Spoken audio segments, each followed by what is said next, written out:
Vamos começar hoje a leitura do livro Bebê da Manhã. Vamos continuar. Ó, a gente parou na página 68.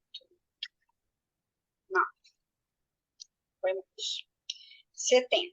Paramos na página 70. Então, para contextualizar, é a leitura do livro Bebê do Amanhã. São 14 capítulos. Nós estamos lendo o terceiro capítulo. O terceiro capítulo fala dos fatores que estressam a mãe e o bebê na barriga. Nós começamos essa leitura no encontro passado, a gente está quase terminando esse capítulo, e é um capítulo punk. Foi um daqueles capítulos que a gente comentou que é um capítulo difícil de engolir. Quem não estava aqui no encontro passado deve ter assistido, está tudo lá no YouTube, salvo. E aí a gente vai começar a ler aqui na página 70, olha o subtítulo, Crianças Indesejadas. É um capítulo e tanto, vamos lá. Vamos lá. Então, pedi para deixarem o microfone fechado, deixa eu ver se tem alguém pendente aqui para entrar. Aqui está dizendo 4, mas eu não estou vendo. Ah, está entrando. Os computadores que são uma manivela, né? Então, vamos lá. Página 70, Crianças Indesejadas. Aqui começa esse subtítulo com um relato. Senti durante muito tempo que a caçula de nossos 4 filhos, 13 meses e meio mais nova que o irmão, e indesejada por mim até 3 meses antes do seu nascimento, vive tentando justificar sua existência. Ela é brilhante nos estudos, mas em sua vida pessoal carece de sabedoria e não deve ter alta autoestima. Já a vi deprimida a ponto de chorar durante 3 dias. Eu também fui criança indesejada, nascida 9 meses depois do casamento dos meus pais, de uma mãe que renunciou à sua carreira de pianista para cuidar de mim. Ela também teve uma doença grave na época do meu nascimento e tenho certeza de que fui negligenciada no berçário do hospital. As pessoas bem-nascidas não compreendem as conclusões profundamente arraigadas que uma pessoa tira a respeito deste mundo ser acolhedor ou hostil. Esse é o trecho de uma carta enviada ao Thomas Verne, Identidade Preservada. A percepção intuitiva dessa mulher no tocante ao efeito que tem sobre a criança o fato de ser indesejada é confirmada pela literatura científica. Faz tempo que os pesquisadores associam uma gravidez indesejada a pouco peso na hora do parto, índices elevados de mortalidade infantil e falta de saúde e desenvolvimento. Uma pesquisa de 1999 da Universidade da Carolina do Sul descobriram que os bebês nascidos de gravidezes indesejadas têm uma probabilidade mais de 2 vezes maior de morrer em 1 mês depois do parto do que as crianças desejadas. As mães que foram objetos desse estudo eram casadas, em geral, mulheres com renda de classe média e estavam todas recebendo cuidados pré-natais.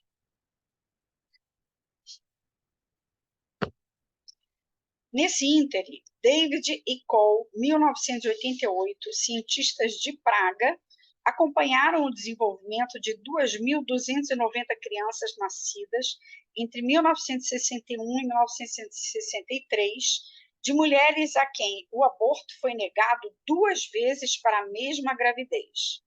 Essas crianças indesejadas foram comparadas a um grupo de controle de crianças desejadas e acompanhadas até a vida adulta. Esses pesquisadores descobriram consistentemente que crianças indesejadas tiveram mais incapacitações físicas e emocionais. Com o passar dos anos, essas diferenças aumentaram e muitas que não haviam sido estatisticamente significativas aos 9 anos de idade passaram a ser aos 16 ou 21 anos. Para quem chegou agora, a gente está agora na página 72. Consciente da literatura instigante sobre crianças indesejadas, Axin et Cole, 1998, da Universidade do Instituto de Pesquisa Social do Michigan, propuseram-se a estudar essas crianças examinando suas autoestimas aos 23 anos de idade. Análises dos resultados mostraram que as crianças indesejadas praticamente sempre tinham uma autoestima mais baixa que a de crianças desejadas. Para essas crianças, dizem os cientistas de Michigan, é provável que a falta de desenvolvimento e até maus tratos caracterizem o tratamento que recebem da mãe e do pai durante toda a vida. As mães e pais que não queriam um filho têm menos probabilidade que outras mães e pais de investir tempo e recursos emocionais naquela criança, o que resulta em pouca autoestima. Próximo subtítulo: O luto durante a gravidez. Trechos de uma conversa entre duas mães. Toda vez que penso nisso, fico apavorada. Aqueles 2 meninos que morreram durante o parto devem ter sido uma experiência tão horrível para minha mãe. O próximo parto é assustador para mim. Eu gostaria de ter um parto normal, mas não confio no meu corpo a ponto de tentar. Nunca pensei nele como alguém que viveu antes, mas ele viveu e era muito forte. Os médicos ficaram surpresos por ele ter aguentado tanto tempo. Ele pôs a minha vida inteira num outro patamar. Mudei muito. Dá para ouvi-lo dizendo para mim agora: vai nessa, mãe, tenha um filho, tudo bem. Não há dúvida que a família que passa pela morte de uma criança por nascer ou recém-nascida sofre uma tragédia devastadora.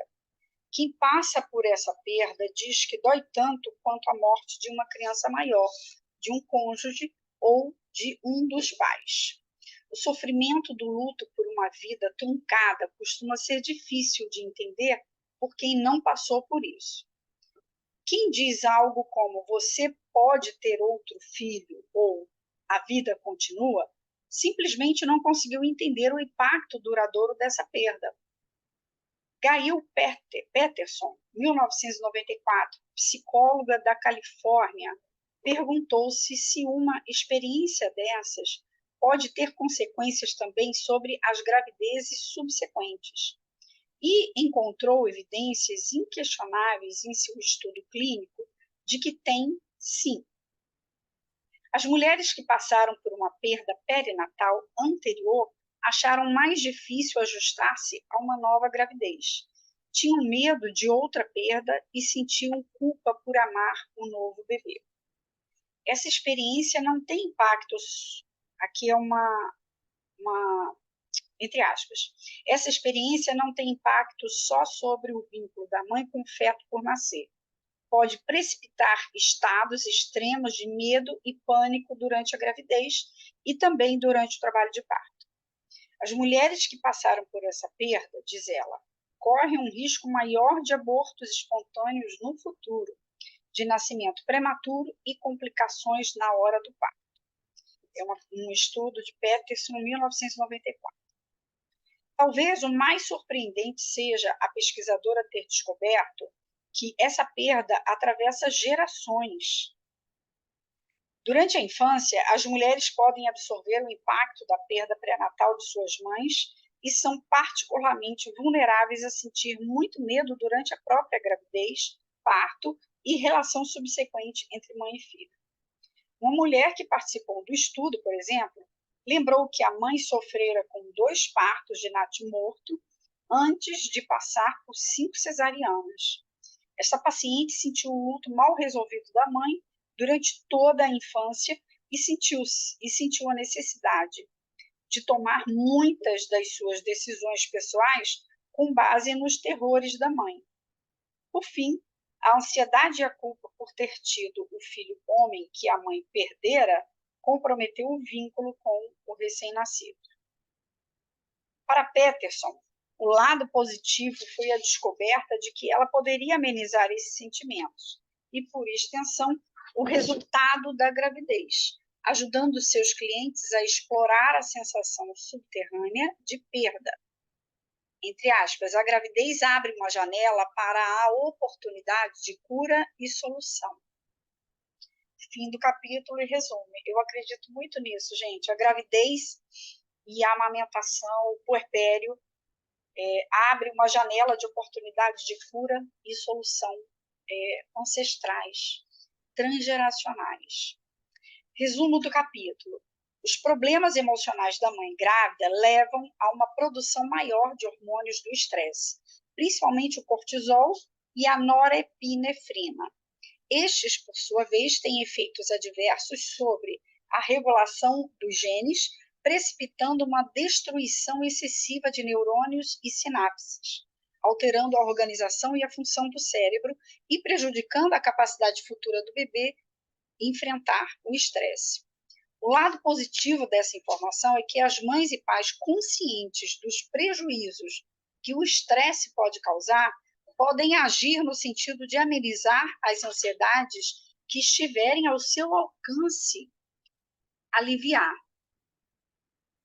A gravidez pode não ser o melhor momento para mudar de país, de arriscar um monte de dinheiro no mercado de ações, brigar com a própria mãe ou partir para uma mudança arriscada de carreira, mas pode ser um bom momento para banhos relaxantes, música inspiradora e longas conversas com amigos e amigas íntimas.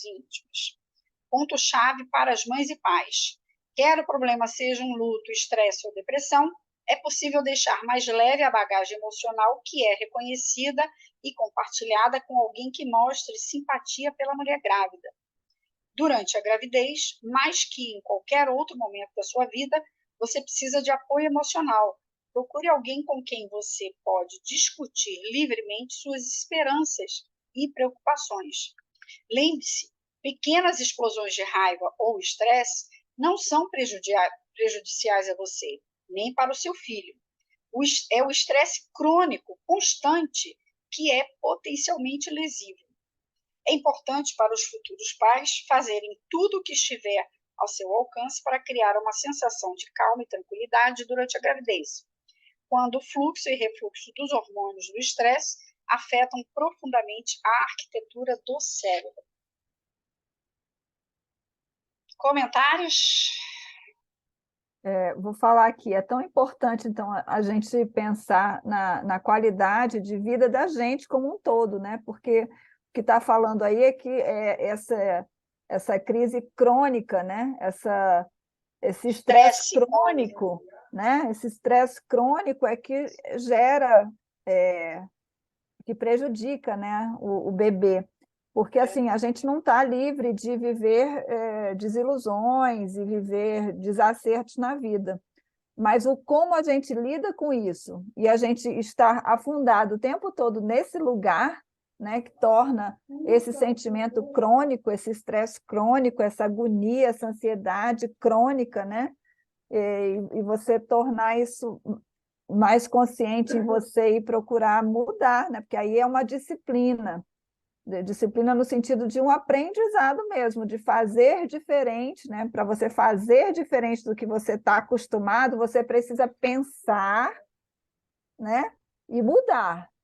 Pensar e mudar. Então, é trazer para a consciência mesmo esse propósito para a vida, né? Não só para a gestação, mas o cuidar do filho também, isso vai gerar consequências se você continuar nesse estresse crônico, né? Nesse capítulo, ele fala do crônico, ó, ele fala do luto, né? Que esse luto aqui, ele fala de abortos que precederam a gravidez e fala de morte de criança, e a gente pode colocar a morte na família. Ele fala de gravidez indesejada, ele fala de violência na gravidez, depressão materna, estresse e orientação sexual. Essa parte do luto também ela é bem importante, porque o luto é como se a mulher não prestasse, né? Se ela perder um bebê, é uma mulher que não presta, vamos dizer assim, né? Defeituosa, né? Defeituosa. Então, é aquela mulher que ela vive aquilo tão sozinha e num sofrimento tão grande, sem voz, né? E sem coragem também de expor essa situação, porque vai ser julgada dessa pior forma, né? E essa dor, ela é muito grande mesmo, né? É muito grande, porque às vezes uma gravidez indesejada, por exemplo, né? Você engravida, aí você cria uma consciência de que não, agora estou grávida, aí daqui a pouco você perde essa criança. Então, é uma situação de uma dualidade, né, muito grande ali de sentimentos e sensações e pensamentos que a própria nossa sociedade ela não acolhe direito. Isso. Vou aproveitar o gancho aqui da coisa da perda, né, do aborto, para dizer que todo sábado, às 8 horas da noite, no Instagram, eu estou convidando uma mulher que passou por aborto humanizado para contar a experiência de como é passar por um aborto respeitoso. Então, quem assistir isso aqui vai poder entrar lá no Instagram. Eu vou deixar gravado, tem relatos e vai ficar aqui no YouTube também. Os relatos maiores, né, de 20, 30 minutos, não dá para colocar no Instagram. Então, eu estou fazendo algumas entrevistas e vou colocar lá, porque eu penso que já é hora da gente olhar para o aborto com outros olhos, né? De muitas outras, de outros olhos. Mas, enfim, terminamos Isso. aqui capítulo 3, que foi de respirar profundo várias vezes, né? Quem acompanhou sentiu o drama. E agora vamos entrar no capítulo 4. Aqui diz, o útero como sala de aula. Tomara que seja mais alegrinho. O útero como sala de aula. Vou torcer aqui para ele dar beijinhos agora. Onde sentimos pela primeira vez as emoções nascentes do amor, da rejeição, da ansiedade e da alegria. Na primeira escola que enfrentamos na vida, o útero da nossa mãe. Naturalmente, o estudante traz para essas situações certos dotes genéticos, inteligência, talentos e preferências. No entanto, a personalidade da professora exerce uma influência enorme sobre o resultado. Ela é interessada, paciente, inteligente? Investe tempo em seu aluno? Está feliz, triste ou distraída? A sala de aula é silenciosa ou barulhenta? Quente demais ou fria demais? Um lugar de calma e tranquilidade ou um caldeirão de estresse? Numerosos tipos de evidências e centenas de estudos de pesquisa convenceram-me de que faz diferença sermos concebidos com amor ou com ódio, com ansiedade ou violência. Faz diferença a mãe desejar a gravidez e querer ter o filho ou a criança ser indesejada. Faz diferença a mãe se sentir apoiada pela família e pelos amigos, não ter vícios, viver num ambiente estável e sem estresse, e receber cuidados pré-natais de boa qualidade. Todas essas coisas fazem uma diferença enorme, não tanto por si mesma, e sim como parte da educação permanente da criança por nascer.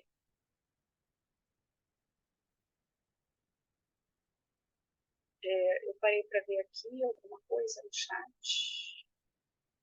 Tá. Subtítulo: Vontade de ser mãe ou pai. A principal motivação para ter um filho é o desejo de cuidar de uma criança e educá-la. Uma criança pode trazer muita alegria para uma família e permitir mais crescimento pessoal para ambos os pais. A renegociação das relações afetivas e a oportunidade de participar de forma significativa do desenvolvimento de outra pessoa. Criar um filho também cria a oportunidade de revisitar as experiências da sua própria infância. Se elas foram positivas, a mãe e o pai vão compartilhá-las alegremente com a criança. Se foram negativas, criar um filho permite uma compreensão quando a mãe e o pai dão à criança algo que nunca tiveram. Tanto as mulheres quanto os homens consideram a criação de filhos o elemento central do seu senso de identidade. Ter um filho garante a continuidade das gerações, satisfaz o desejo de se identificar com os próprios pais, com seus iguais e com a sociedade em geral. Mas até os melhores pais e mães, em perspectiva, podem errar quando resolvem ter um filho pelos motivos errados. No contexto de uma relação afetiva deteriorada ou durante períodos complicados da vida. Na verdade, os futuros pais e mães devem reservar algum tempo para descobrir as razões que os levam a querer ter um filho. São motivações puras e fortes a ponto de lhes dar força para cumprir a tarefa maravilhosa, mas árdua, de criar um filho.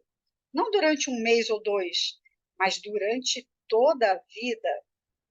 Às vezes, a pessoa tem um filho para agradar o cônjuge, outras vezes para preencher um vazio provocado por uma perda. Antes de embarcar na aventura de ter um filho, devemos considerar seriamente nossas razões para essa tarefa monumental. Criar um filho no meio da neblina do caos interior compromete nossa competência de mães e pais, para não falar na nossa capacidade de amar e educar, e representa um risco para nossos filhos. Não há dúvida de que mães e pais de alto riscos, entre aspas, devem adiar a reprodução até colocarem a casa em ordem. Quem entra nessa categoria? Aqueles que, devido a problemas psicológicos ou sociais graves, estão confusos, só pensam em si mesmos ou que são imaturos. Pais de alto risco tendem a ser hostis e rejeitar a mulher e o bebê, durante toda a gravidez e depois do parto também. Em geral, acabam tendo casos extraconjugais ou têm brigas violentas em casa que podem acabar com agressão à esposa. As mães de alto risco podem tentar abortar os filhos antes do parto e ignorá-los depois.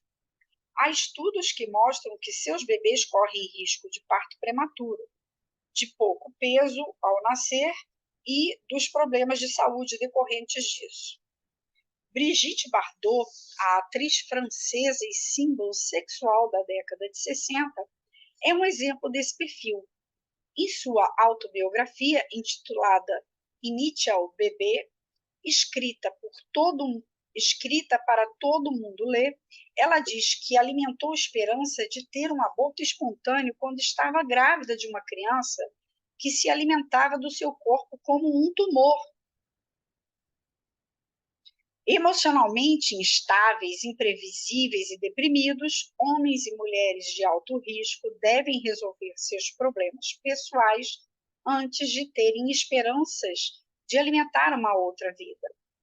Quem está planejando ter filhos deve olhar para as profundezas de seu ser. Se a futura mãe estiver motivada pelo desejo de agradar outros ou para compensar uma perda, pode ficar ressentida. Tratando dessa questão, Axie et Cole, 1998, da Universidade de Michigan, descobriram que, embora as crianças indesejadas tenham, de longe, os maiores problemas com autoestima, aquelas nascidas antes de serem desejadas também sofreram uma perda de autoestima. Muitas vezes, as mães e pais que querem adiar uma concepção enfrentam obstáculos, um diploma que precisa ser tirado, uma doença, problemas profissionais ou instabilidade nas relações conjugais em si. Os sentimentos da mãe e do pai de que a criança chegou cedo demais podem resultar em menos apoio a essa criança depois do nascimento. Todo mundo sabe que o apoio e o envolvimento da mãe e do pai afetam positivamente a autoestima da criança, um efeito impressionante, conforme descobriram os pesquisadores em seus estudos de 23 anos, porque ele vem desde a infância e percorre toda a transição para a vida adulta. Outro subtítulo: Educadores e Gestores. Ter um filho é, para a maioria das pessoas, um ato de fé. Representa a fé num futuro melhor, não só para nós, mas para o mundo. Mas, a menos que a gente melhore a compreensão e o tratamento dispensado ao bebê por nascer e à criança pequena, essa fé não vai frutificar, porque podemos transmitir cegamente a nossos filhos a criação neurótica que talvez tenhamos tido. Uma chave para ser boa mãe e bom pai é a flexibilidade. Aqueles que conseguem se adaptar às necessidades e demandas de seu bebê serão acolhedores e receptivos. Aqueles que não conseguem mudar a vida para se acomodarem à criança, que esperam que o bebê se adapte a eles, ao contrário. Talvez sejam rígidos demais e tenham um envolvimento pequeno demais para criar bem os filhos. A tarefa é mais difícil que nunca hoje em dia, dada a necessidade frequente de ambos os pais trabalharem fora. Nesse caso, como pais e mães que trabalham fora, delegamos responsabilidades, inclusive de cuidar de nossos filhos e da nossa casa, para manter a vida nos conformes, para dar conta do malabarismo com todos os seus elementos, tendemos a nos tornar profissionais em nossa vida particular, tanto quanto no nosso trabalho. É durante a gravidez que os pais e as mães, tanto as que trabalham fora quanto as que ficam em casa, têm de criar um equilíbrio em sua vida. Recomendo a ambos os pais que estudem seus compromissos e tracem um plano para aumentar seu tempo longe do trabalho remunerado para poderem passar mais tempo em casa com o bebê. Conheço um casal de executivos de alto nível que comprou um apartamento em Manhattan com 2 alas, uma para os super-astros papai e mamãe e outra para o novo bebê morar com a babá. Esses pais teriam garantido um êxito futuro maior para o seu filho se tivessem dividido a ala com ele. Assim, durante aquelas horas em que estariam em casa, teriam vivido o aspecto mão na massa, de serem pais com atos simples como trocar fralda, dar comida e cantar uma música de ninar. Essas coisas teriam dado a seu bebê um senso de identidade melhor e mais segurança, um sentimento mais forte de amor e uma probabilidade maior de absorver as faculdades cognitivas e a ética personificadas nos próprios pais. E os pais teriam tido a oportunidade de conhecer realmente seu filho. Quando você trabalha fora e fica muitas horas por dia longe de casa, existe a tentação de delegar suas responsabilidades, até mesmo naquelas horas em que você está em casa. Hoje em dia, a vida é febril e complexa. Temos família, carreira, prestações da casa própria e relações afetivas pelas quais zelar. Nas horas em que estamos em casa, as tarefas são intermináveis. Cozinhar, lavar roupa, fazer compras, participar de reuniões de pais e mestres. É impossível para os pais que trabalham as 64 horas semanais exigidas por profissões dinâmicas assumirem uma criação consciente dos seus filhos.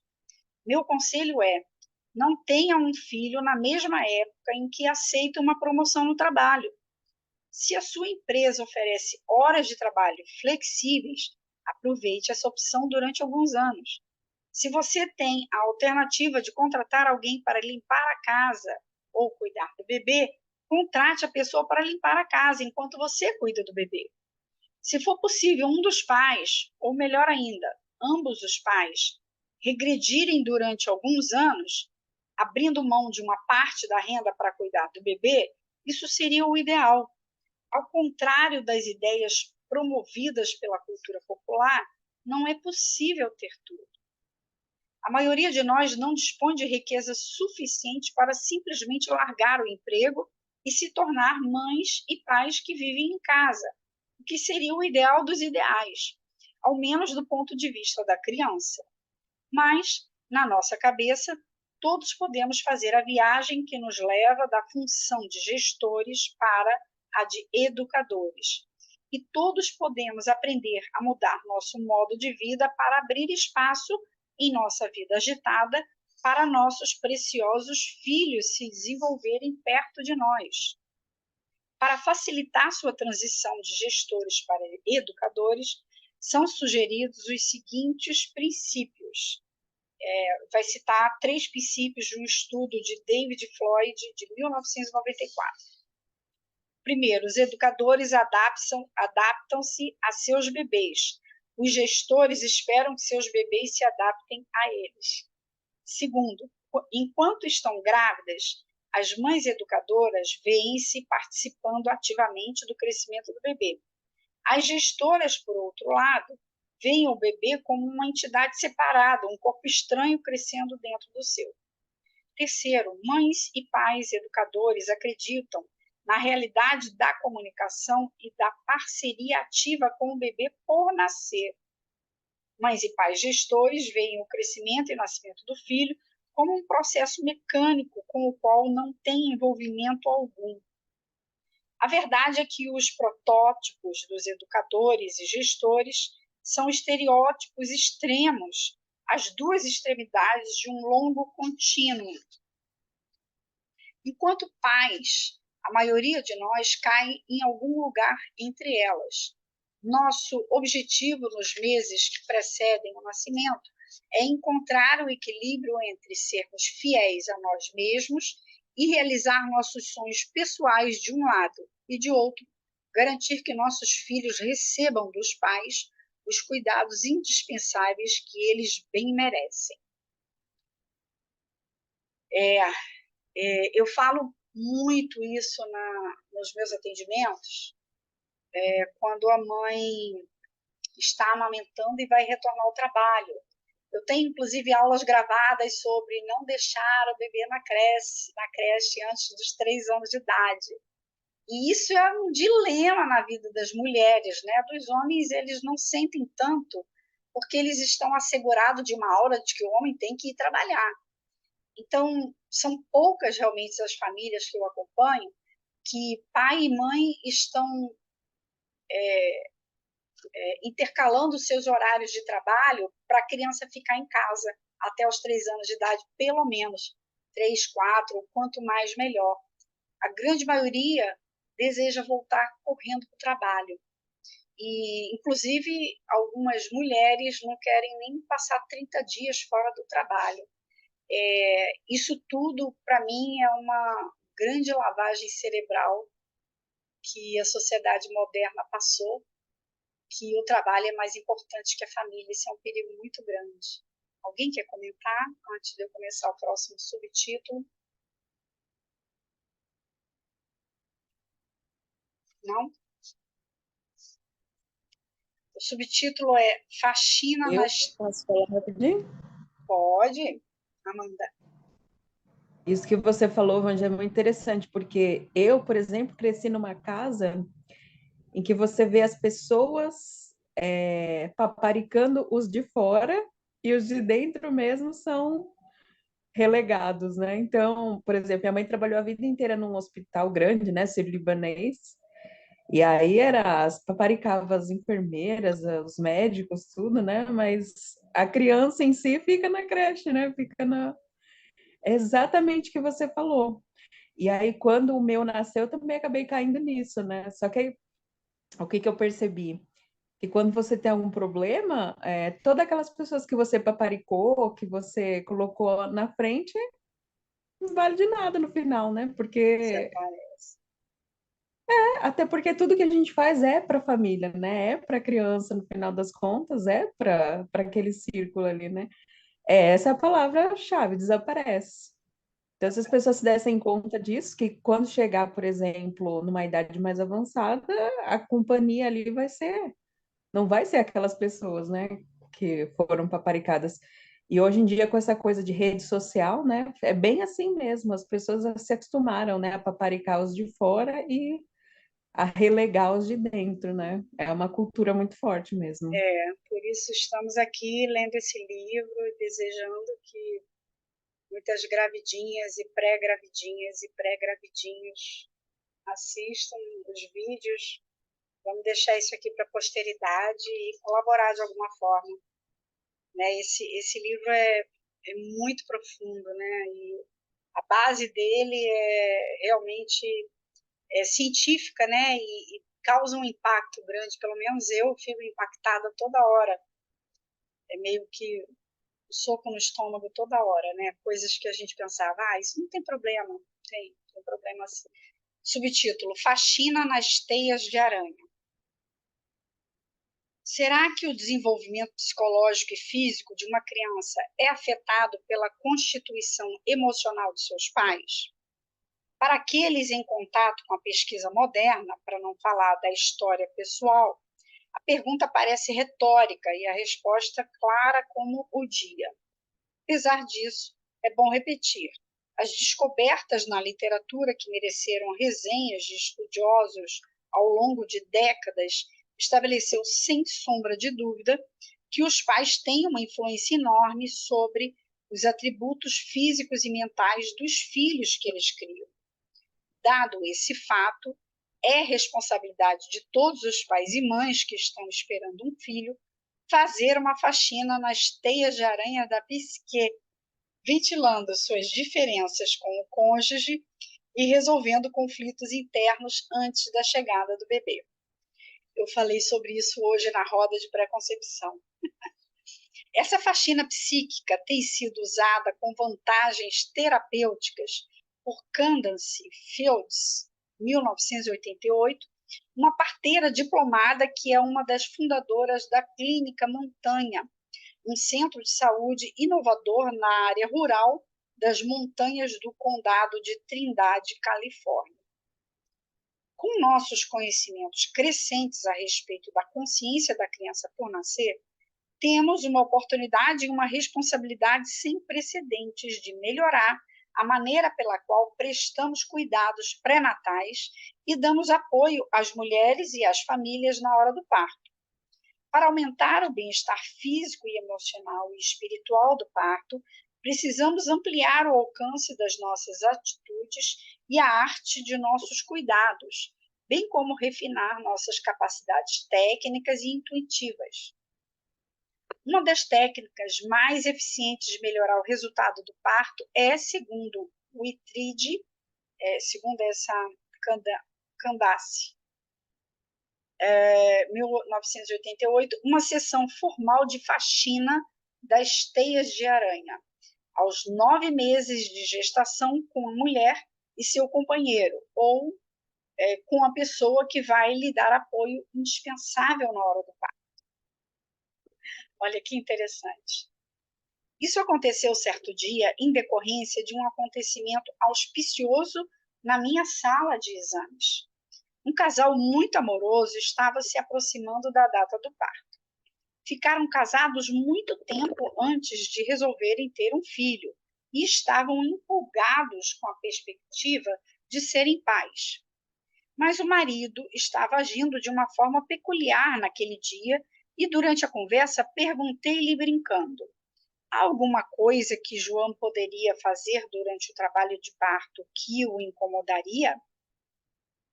Ele levou 1 minuto para responder e depois, num tom suave de voz, mais sério, respondeu: sim, se ela fosse uma banana. Sua mulher parecia perplexa. Continue, disse eu. O que a palavra banana significa para você? Lenta, mas firmemente, ele respondeu: acho que nunca disse realmente à minha mulher o quanto dependo dela. Ela é o pilar da nossa família e, com o passar dos anos, passei a contar com a força constante dela. Andei conversando com os meus amigos e eles me disseram que as mulheres mudam muito durante o trabalho de parto, que são muito vulneráveis e que se apoiam muitíssimo nos homens. Fez uma pausa. Tenho medo de não dar conta quando a dor apertar, de fracassar quando a minha mulher mais precisar de mim. Os olhos de sua mulher não se afastaram nem um instante do rosto do marido, enquanto ele confessava penosamente as suas preocupações.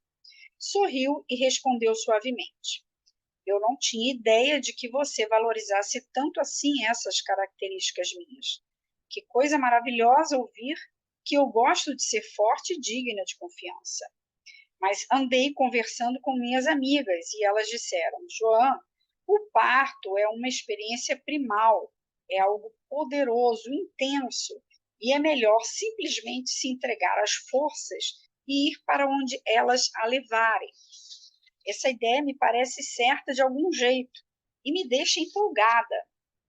Vamos fazer um trato.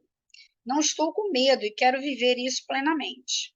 A única coisa que preciso de você é de sua presença, seu amor, de você não ter um chilique, pura e simplesmente. Eles riram e fecharam o acordo. O parto de Joan foi inacreditável. Para uma mulher que normalmente estava no comando, ela simplesmente deixou as coisas acontecerem. O trabalho de parto foi simples e natural, barulhento, vibrante, sensual e breve. O marido olhava para ela em franca admiração e manteve o combinado até o fim. Além de ganharem uma linda filha, esse parto mudou dramaticamente e permanentemente a vida de ambos. Se essas preocupações não tivessem vindo à tona e não tivessem sido elaboradas durante a gravidez, esse parto poderia ter tido um resultado completamente diferente. Uma situação possível, ela teria começado a ficar histérica, gemendo e gritando e jogando-se no chão por todo lado, o que ela realmente fez. E ele poderia pirar, ele teria pirado. Alguém faça alguma coisa, é evidente que há alguma coisa errada com ela nunca se comportou dessa forma. Ela teria notado que ele estava tendo um chilique e, com seu estilo inimitável, teria dado um jeito na situação. O colo do útero teria parado de se abrir aos 6 centímetros e ela teria acabado tendo de fazer uma cesariana. Para explicar isso, usamos a expressão impossibilidade de prosseguir, quando, na verdade, muitas vezes, se trata apenas de incapacidade de jogar o lixo fora. No decorrer da nossa vida, acumulamos um monte de lixo. Lixo emocional cheio de pensamentos tóxicos, noções autolimitadoras e lesivas e roteiros negativos. Quanto mais consciência temos desse lixo, tanto mais assumimos nossas áreas problemáticas e tanto menos provável que acabemos contaminando os filhos com o nosso veneno mental. Pelo mesmo motivo, quanto mais empáticos, carinhosos e afetivos somos, tanto mais instilamos em nossa prole, desde o momento da concepção, um sentimento de valor pessoal, confiança e amor. Próximo subtítulo: Diálogo pré-natal. Apesar das evidências, muitos resistem à ideia de que a comunicação entre a mãe, o pai e a criança, por nascer, prepara o terreno para as suas relações afetivas depois do nascimento e durante todos os anos por vir. O próprio Freud, fixado como era no impacto de eventos posteriores, ignorou a importância das relações afetivas entre mãe, pai e feto. Seu erro nunca ficou mais claro para mim que durante uma apresentação recente da tragédia grega Édipo Rei. Enquanto o drama se desenrolava, dei-me conta de que Freud, que popularizou a expressão complexo de Édipo, não havia entendido o verdadeiro significado dessa história trágica.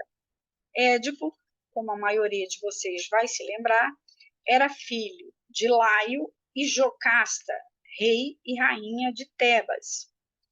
Quase desde o começo da sua união, o casal real parecia condenado. Sua sentença, uma declaração do oráculo de que Laio morreria nas mãos do filho. Para evitar a realização dessa profecia terrível, ele resolveu se abster das relações sexuais com Jocasta, Mas certa noite, no momento de embriaguez induzido pela astuta rainha, ele cedeu. A rainha engravidou, como era desejo seu. Ainda esperando evitar sua destruição, o rei ordenou a morte da criança, um menino, logo depois do parto. Jocasta confiou obedientemente a criança a um servo, com instruções para entregá-lo à natureza e deixá-lo morrer. O servo suspendeu o menino pelos tornozelos e pendurou-o numa árvore do monte Citero. Lá, um pastor o encontrou e o levou para Políbio, rei do Coríntio, que, sem ter filhos, criou-o como se fosse seu, e deu-lhe o nome de Édipo, que é o termo grego que designa pés inchados. Interpretando o mito, Freud declarou que Édipo tinha o desejo inconsciente de ter relações sexuais com a mãe e matar o pai. Mas Freud não enxergou o óbvio, deixando de reconhecer o tormento que o jovem Édipo viveu antes e imediatamente após o nascimento, submetido pelo pai a uma tentativa de assassinato e traído e abandonado pela mãe. Foi suspenso pelos tornozelos para morrer. Embora adotado e bem cuidado, suas origens foram escondidas dele. Seja o que for a psicanálise, seja o que for que a psicanálise possa nos dizer sobre o amor dos menininhos pela mãe, no caso de Édipo, temos um homem gravemente traumatizado por acontecimentos pré-natais e perinatais. No meu consultório de psiquiatria, observo o mesmo fenômeno muito frequentemente. Há alguns anos, por exemplo, uma jovem veio fazer uma consulta comigo a respeito da filha depois de ler o meu livro, A Vida Secreta da Criança por Nascer, de 1986. Eis aqui o que ela me disse. Quando minha filha Marion nasceu, parecia estar com raiva de mim. Eu disse isso em voz alta e meu obstetra e as enfermeiras riram. Só isso. Os bebês não têm sentimentos. Provavelmente são gases, disseram-me. Eu me esqueci deste incidente até ler o livro. Agora Marion tem 12 anos e eu pensei, por que não perguntar a ela? Perguntei. Disse-lhe sem rodeios. Você estava com raiva de mim quando nasceu? Ela respondeu, sim, estava. Por quê? Ela disse. Porque você queria um menino. Levei um choque, mas ela tinha razão. Durante toda a minha gravidez, eu quis e rezei para ter um menino. Não sei por quê, eu simplesmente queria um menino. Quando o médico disse que eu havia tido uma menina, senti uma pontada de decepção. Mas, honestamente, horas depois, eu estava apaixonada por ela. De modo que não é que ela tenha percebido os meus sentimentos depois do parto. Desde que Marion era bebê, parecia existir esse muro invisível entre nós. Não era algo definitivo, não era algo definido. Ela nunca me deu nenhum trabalho, mas fosse o que fosse que eu fizesse, não conseguia me aproximar dela. Bem, o impressionante foi que depois que tivemos essa conversa franca, o muro desmoronou. Agora, finalmente, sinto-me ligada a ela.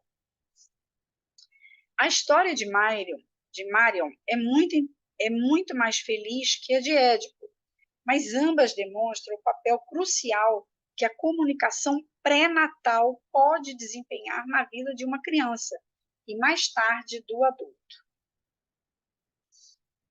Eu paro aqui porque a gente sabe que isso é uma verdade, né? Eu vou continuar aqui já que vai demorar um pouquinho, eu não quero esquecer.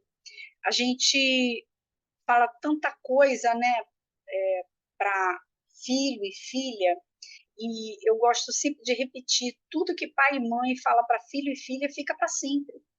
E aqui uma ampliação disso, né, o que você pensa e fala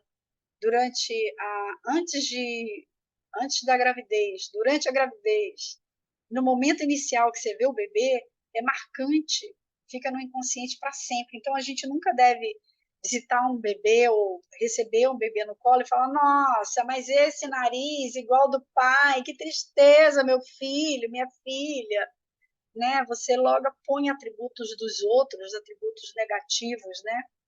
Isso é muito forte. A gente vivencia isso muito acompanhando casais, infelizmente, né? Fala, né? Preste atenção no que a gente fala. Alguém quer falar ou posso continuar?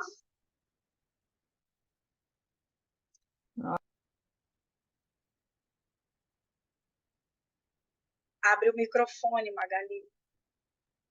A leitura está ótima, muitas informações importantes. E esse cuidado todo da fala, né? Nossa. Vamos lá. Como as emoções e pensamentos maternos são comunicados à criança por nascer? Os canais de comunicação são variados. Desde o momento da concepção, a criança por nascer tem um diálogo com a mãe e, através dela, com o mundo externo. Quando todos os canais estão ativos, o bebê recebe uma mensagem completa.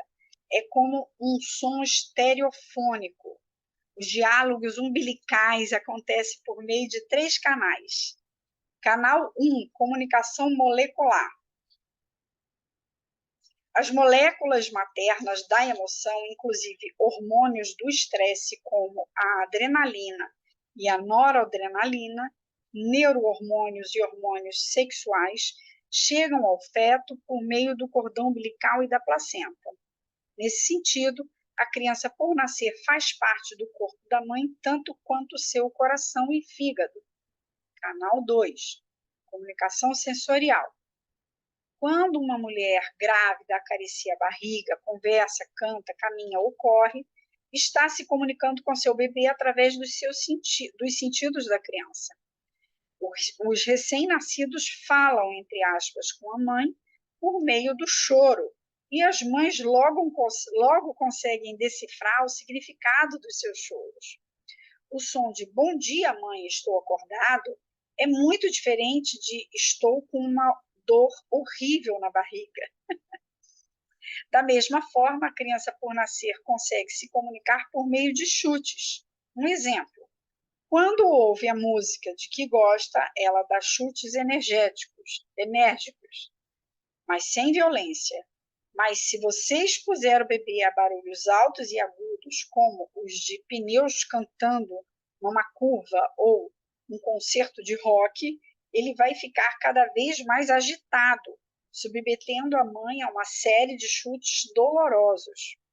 Obviamente, certas mães, dependendo da sua própria criação ou das circunstâncias, estão mais sintonizadas do que outras com esse tipo de comunicação.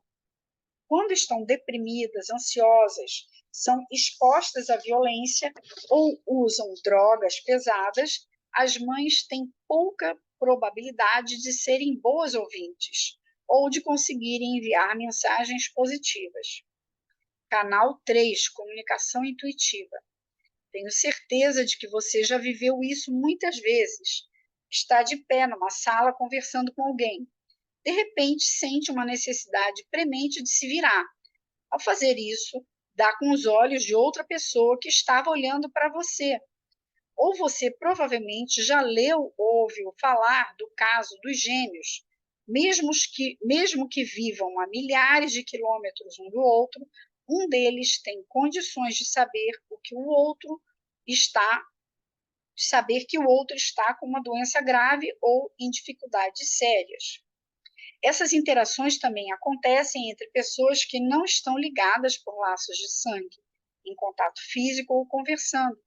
Acontecem muitas vezes com indivíduos que estão intimamente ligados entre si emocionalmente. Poderíamos dizer que essas pessoas estão na mesma frequência de onda. Dá para pensar em 2 criaturas mais ligadas do que uma mãe e seu filho por nascer?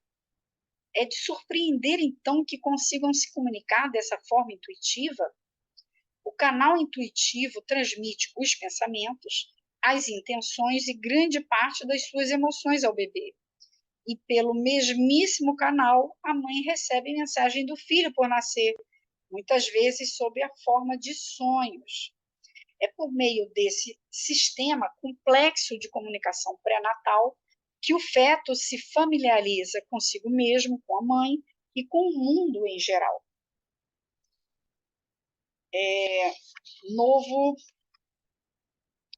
Novo subtítulo, Lições de Música. Acho que é o último que eu vou ler. Há muitos anos recebi uma carta muito engraçada de uma mulher que, durante a gravidez, sempre fazia seus exercícios Lamaze enquanto assistia reprises de MASH na televisão. A música da abertura de MASH acabou se tornando um sinal para eu relaxar, escreveu-me a mãe. Eu esqueci as tensões do dia, inclusive os problemas entre meu marido e eu, e me sentia feliz de verdade. Apenas 6 meses depois, seu filho nasceu e a mãe notou que sempre que tocava a música de abertura de MASH, o menino parava o que quer que estivesse fazendo e olhava para o aparelho de TV como se estivesse em transe. Uma paciente minha lembrou-se de uma música de Peter, Paul e Mary que costumava cantar durante a gravidez. Depois do parto de seu filho, aquela música tinha um efeito mágico sobre o bebê. Por mais que ele estivesse chorando, sempre que a mãe começava a cantar essa música, e só essa música, ele se acalmava. Ninguém questiona o fato de que o som e o movimento chegam ao bebê no útero. A evidência de que os bebês reconhecem a voz da mãe e até as palavras e histórias que ela repete é aceita há anos. Hoje em dia, numerosos estudos indicam que o meio de comunicação mais eficiente de todos pode ser a música. Embora a pesquisa seja muito recente, a técnica é tão antiga quanto a própria maternidade. Na Uganda rural, por exemplo, as mulheres cantam e dançam durante toda a gravidez e depois usam as mesmas músicas para acalentar os filhos depois que eles nascem. Olha que lindo! Na Nigéria, danças e canções rituais acompanham o período pré-natal. No Japão, a prática tradicional do taiko incluía a comunicação com a criança por nascer através da música. Um dos primeiros pesquisadores modernos a estudar o canto durante a gravidez foi o obstetra Michel Audin, 1994, que organizava reuniões de grupos em torno de um piano no vilarejo francês de Pithiviers. As mães grávidas do grupo cantavam juntas. Michel Audin descobriu que a intimidade do grupo aumentava com isso e também fortalecia o vínculo entre cada mãe e seu filho ainda por nascer.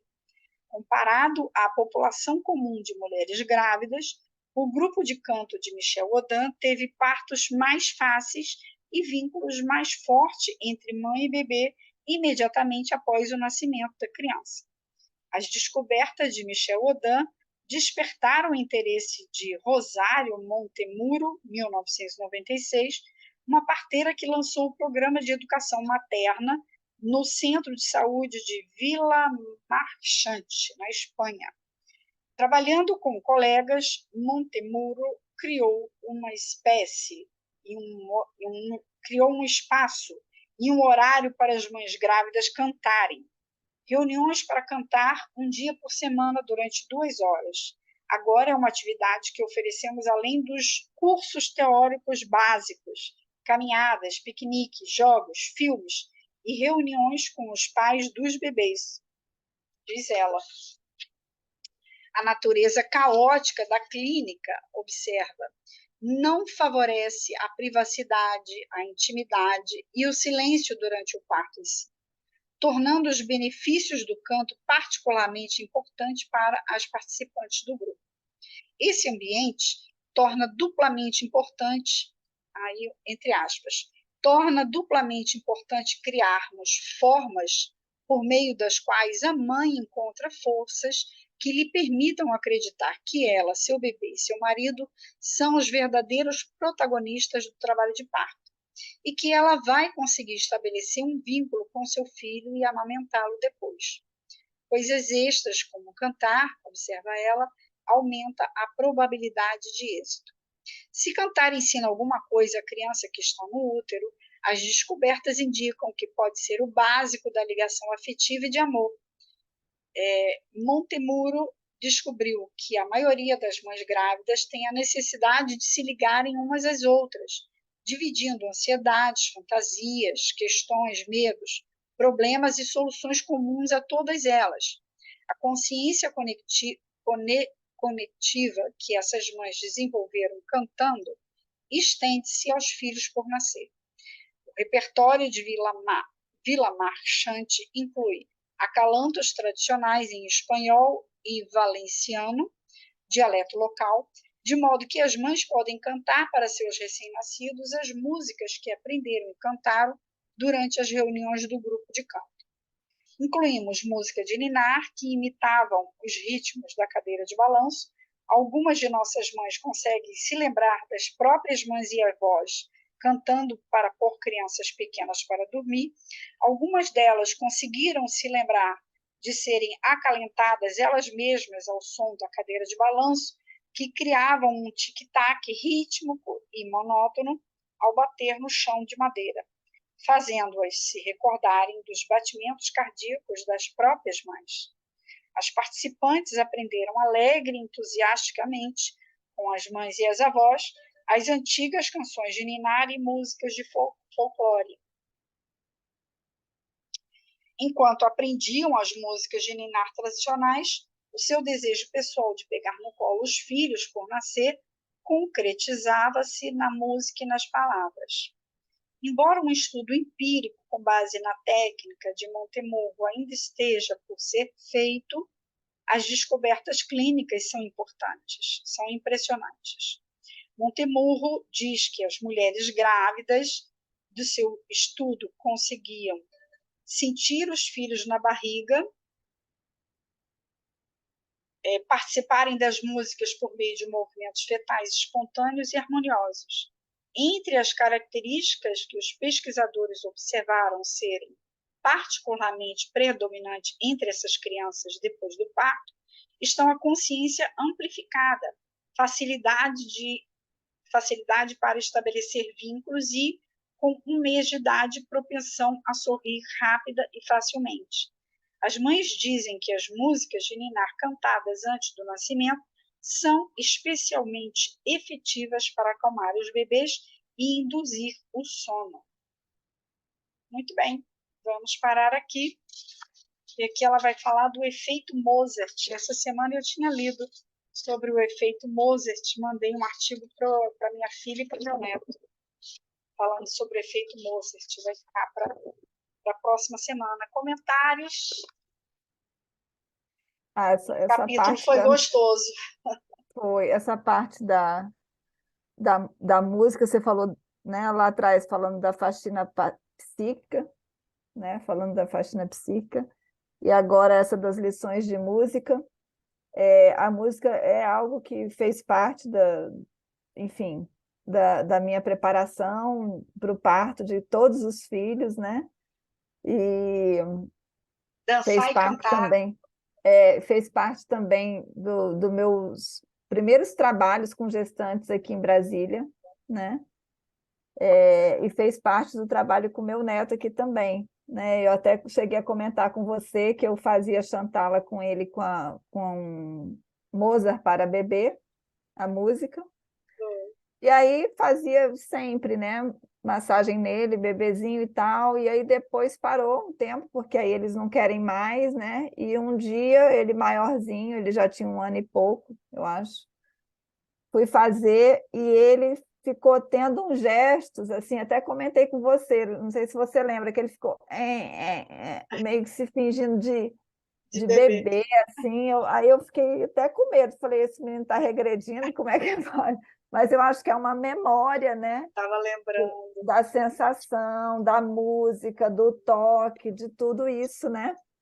E é impressionante como aí foi entregando o corpo para fazer a massagem, sabe? Bem relaxado, bem tranquilo, e realmente tem um poder de comunicação, né? E de vínculo muito grande mesmo com a pessoa que está... O cuidador afetivo, a mãe, no caso, a avó, o pai, né? E essa percepção é nítida, assim, você canta a música, pode ser até que ele não pare 100% de chorar, mas ele para, né? Ele percebe, ele escuta, e ele fica atento depois, aí, enfim, se tiver que voltar a chorar, chora, se tiver que dormir, dorme, né? Mas ele dá nitidamente os sinais de que, opa, essa música eu conheço, já ouvi em algum lugar, essa voz. Presta atenção e depois É, continua, né? é isso, Muito mas é interessante. Eu muito já legal. presenciei isso várias vezes, é muito lindo.